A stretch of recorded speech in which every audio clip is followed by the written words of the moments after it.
Hi everyone, it's Monday, which means you get to see my mug on Facebook Live. I am getting over 10 days of yuck, and hopefully I don't go into a coughing fit, but I'll give it my best shot today.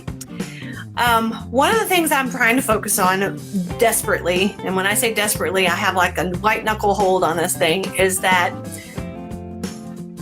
to thine own self be true. And even though I preach that a lot, I sometimes have a hard time following it myself. And I realize that that's just as a human being. What happens if it's your business? So I'm realizing that since I was 15, somebody else has been telling me how I need to be or what I need to do to be successful. And for example, at 15, I worked at a candy store at the mall, which I loved. But there were a couple of older people that owned that, and they told me what I needed to do to be successful, how I needed to dress, how I needed to present myself to be professional.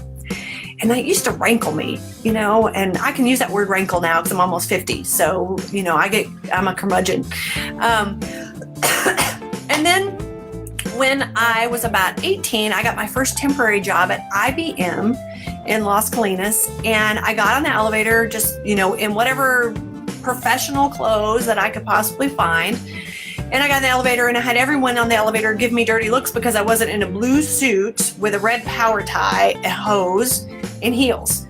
So again, people telling me this is what you have to do to be professional or to look successful.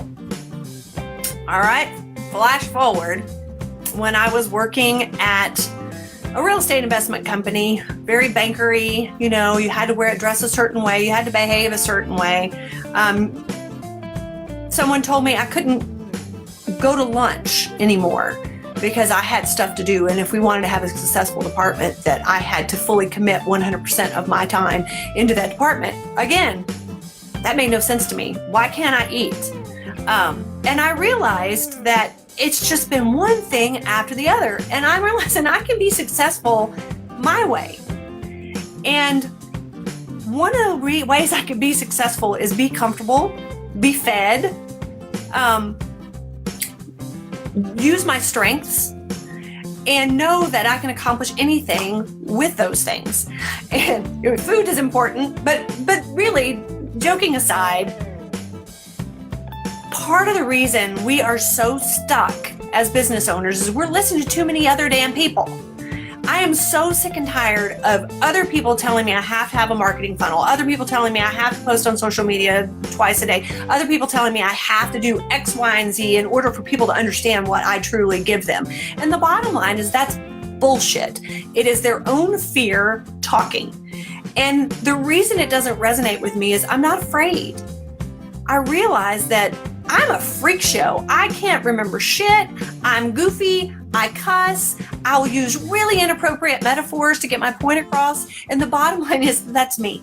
That's what makes me me. That's what makes me successful. That's what draws people's attention to me. For example, the way I define networking is corporate butt sniffing. And, people may have a problem with that. People may want to say that we have evolved more than that. And the bottom line is we really haven't. We go to networking events because we want to sniff people's butts and have people sniff ours. And if you don't like that, well, that's the way it is. Because the bottom line is if it wasn't butt sniffing, we would really, really want to just hire the person that did the job the best. And that's not the case. We want chemistry. We want relationships. We want somebody that we work with and connect with. Now, maybe butt sniffing is just a little bit over the top, but it got your attention. And you know what? That's the way we're wired. We're wired to be able to see things that capture our attention. We're wired to see things that are novel. And the bottom line is novelty is what gets you business. So if you are doing the same tried and true things that everyone else is doing, and there's no wonder that you're not getting traction. So I would like to charge you guys into digging into what you think would work for you. what you think is fun, what you think would gather attention to you or your business, and do that. Do that thing that you love to do. And it's not about passion, it's about putting your stank on stuff. So, for example, I'm about to do a live event in a couple of months, and it's going to be on sales. But you know what? I'm really thinking that karaoke, a 70s pantsuit, and improv all work with sales, and I don't really know why I can't. And maybe that's not my most professional appearance to people who are really eat up with somebody looking professional, but you know what? It's me, and it's how I can show up to be the best me that I can. So I'm just putting that out there. I want to know what you guys' deepest, darkest secrets are that you really, really would like to try, but you're kind of, I don't know if afraid's a word, but you're afraid it might get some sort of bad feedback, because it is your business, and I get that. But there's a lot of fun things that you can go and do out there. So I want to encourage you guys to do it and have fun with it and see what comes with it.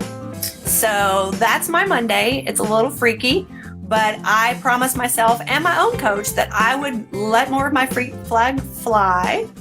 And that's just a little bit. That's the tip of the iceberg. But I figured we would start small because I didn't want to freak y'all out too quickly.